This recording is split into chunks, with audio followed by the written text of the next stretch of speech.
Lancaster Gate. This is the headquarters for Universal Peace Federation UK. Welcome also to all the people online. And we're very happy to be having International Media Association for Peace event, which is the Recording in first progress. one of this year. So, media bias and democratic freedoms, protecting religious minorities, is a very important issue. There are so much suffering in different parts of the world, particularly for smaller minorities. So being a champion of those minorities, those who can't express themselves, is a very noble work. So today we have some eminent speakers, and we have Ian Pelham-Turner here, our patron, and online we have Peter Zora, who is the chair of FoRF, or the founder of FoRF, which is a human rights organization focusing on religious freedom. I think Peter will correct me if I've expressed it wrong, but his bio is in the introduction. We'll be introducing each person more in detail as they come up to speak. We also have Hira Kruja, who is the coordinating and chair of IMAP UK, the International Media Association for Peace in the UK. And we have also Marco Respinti, who's joining us for the first time. And he's an Italian journalist and the director in charge of Bitter Winter and also the journal for Cesna. Anyway, we will be speaking more about each person, but we're very grateful for each of them coming to speak this evening, and they're sharing with us their expertise. And I know they have a lot to share. So we're going to start off, because you've come to a Universal Peace Federation event, we're going to show a video, as is our normal practice, introducing Universal Peace Federation. So this is from a summit in 2020, but it shows an overview of our activities and the different associations, of which IMAP is one. Are you ready? Okay, thank you.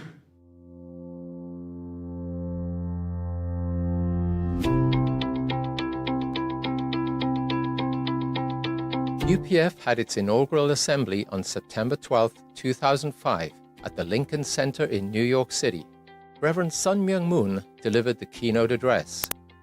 In closing, I ask you to devote your best efforts for the development and the success of the Universal Peace Federation. Thank you. Thank you.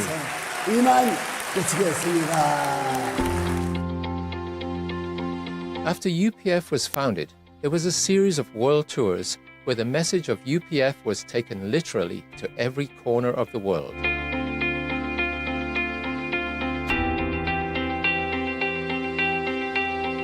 That it is time for all nations and religions to break down their barriers. Through this, the era of one family under God will arrive and last forever.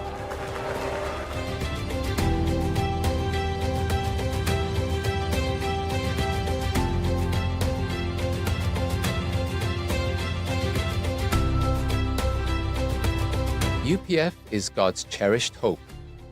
The founders spoke repeatedly of an international peace highway connecting the world from Santiago, Chile to London, across the Bering Strait, what has come to be known as the Peace Road, and a vision for a renewed United Nations. UPF emerged on the foundation of decades of programs initiated by its founders and carried out in all parts of the world. Its growth and development over the past 15 years has been dramatic, if not miraculous, owing in large part to the work of tens of thousands of ambassadors for peace, peace activists and volunteers who draw from all nationalities, religions, ethnicities, cultures, and traditions, bound together by a vision of peace, a vision of humanity as one global family under one God. The range of programs over the years has been both broad and expansive, from character education to strengthening the family, from conflict prevention to conflict resolution, from poverty reduction to environmental stewardship, from interfaith dialogue to youth service initiatives, from support of the United Nations to partnerships with the African Union, and a wide range of international organizations and NGOs. UPF has a global, multinational, multi-faith network of more than 100,000 ambassadors for peace who support and contribute to the mission and works of UPF. UPF's highest award, the Leadership and Good Governance Award, has been given to distinguished leaders the world over.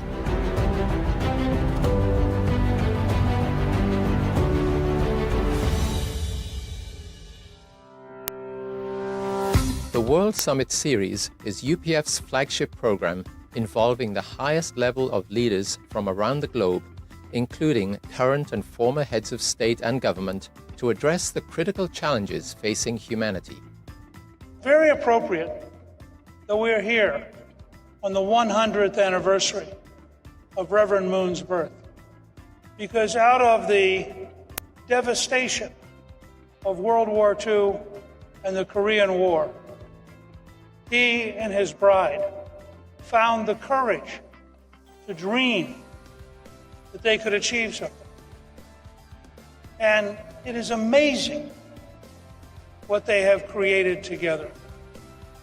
Programs have been successfully held in Korea, the USA, Senegal, South Africa, Nepal, Cambodia, and other nations. The most recent structural innovation within UPF has been the creation of a set of associations dedicated to collaboration among leaders from various fields. These pillar associations are: the International Summit Council for Peace was initiated by UPF co-founder Dr. Hak Jahan Moon in 2019 on the occasion of World Summit 2019 in Seoul, Korea. ISCP is an international network of current and former heads of state and government. The International Association of First Ladies, IAFLP, a project of the ISCP, affirms and uplifts the unique role of First Ladies in contributing to peace and development. IAFLP brings together current and former First Ladies from throughout the world, drawing upon their experience and wisdom as women leaders and as role models who serve their countries in significant ways.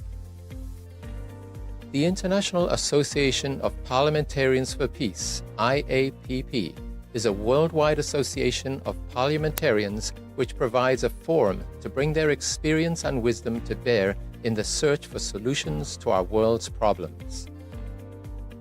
UPF maintains that any successful strategy for peace must take into account the spiritual dimension of our human identity, experience, and interactions. Based on this worldview, UPF initiated the Interreligious Association for Peace and Development, IAPD. The International Media Association for Peace, IMAP, represents a worldwide professional network of journalists who support a socially responsible and moral media. IMAP recognizes the vital role that journalists play in providing objective reporting to foster an informed citizenship. The International Association of Academicians for Peace, IAAP, is a global interdisciplinary academic initiative aimed at contributing toward the realization of a world of lasting peace. IAAP is dedicated to building professional networks for academicians to foster a world of peace. The International Association for Peace and Economic Development, IAED, affirms the role of businesses, business leaders, and investors to make the world a better place.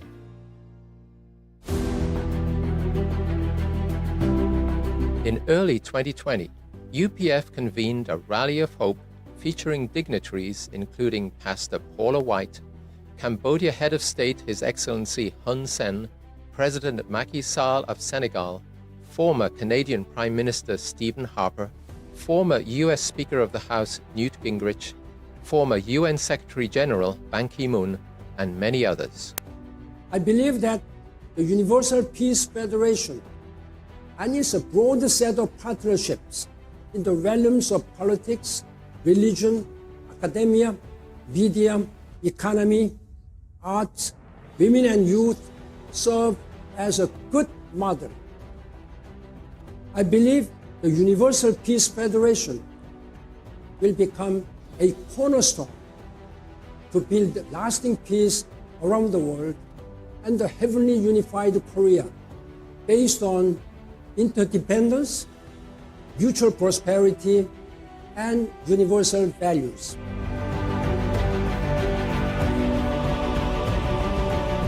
Celebrating 15 years, UPF will continue to grow through service, dialogue, and collaboration, guided by its spiritual and moral vision of one family under God.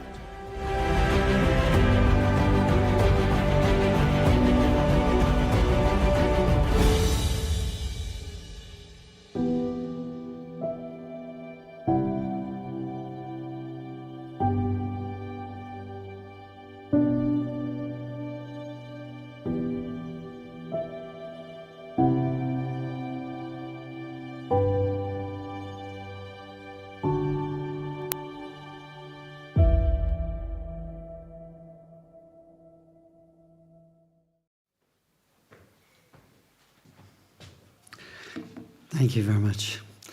So I think that gives an overview of Universal Peace Federation, and IMAP, or the International Media Association for Peace, is a very important part of that overall structure. I'm very happy to invite Mr. Ian Pelham-Turner. He is an international TV broadcaster with a history of over 3,000 shows with major TV networks, specializing in the royal family, and he's got so many stories about the royal family. Politics and promoting Great Britain, Sky 585, US Global TV and Radio, Fox Media, NBC Telemundo. He's a television broadcaster and journalist with 58 years of experience in news reporting. So with that, I'd like to welcome up Ian Pelham-Turner, who's also the UPF UK patron. Thank you.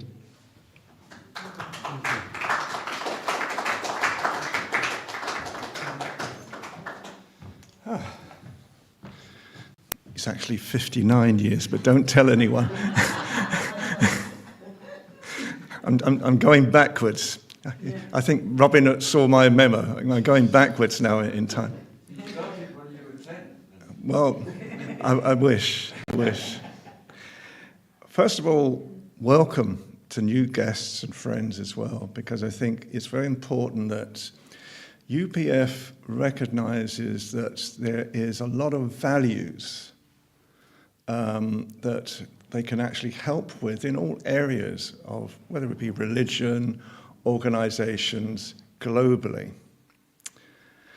And as Robin was saying, yes, it's 59 years that I've been a journalist. And I can honestly say I've enjoyed every single day of my working life. I've been privileged and honored with so many incredible times. Even coming here tonight, I feel for me is an honor and a privilege to actually talk to you all and give my commentary on the subject tonight, which is media bias. And I thought, when I read that, I thought, oh goodness, how on earth, what do I talk about? I think that the reality, because I've had a broad spectrum of being a broadcaster over those years. I've been a royal commentator now for over 15 years. I feel like I've saved the royal family more times than I can ever possibly imagine with some of the things that they do these days. I've also worked in politics, and I worked behind the scenes at Number 10 for a while, advising John Major's government on the types of policies that they were looking at. And I think, and I've also been an investigative journalist as well, so I think it gives me an insight into how do you challenge and change messaging, because that's really the key. How do you challenge and change the messaging that is coming out across the world? Now, for me, the world has changed totally, as you can imagine, in 59 years, because when I first started in journalism, I was a photographer. I was a trainee photographer in a local newspaper in Kent.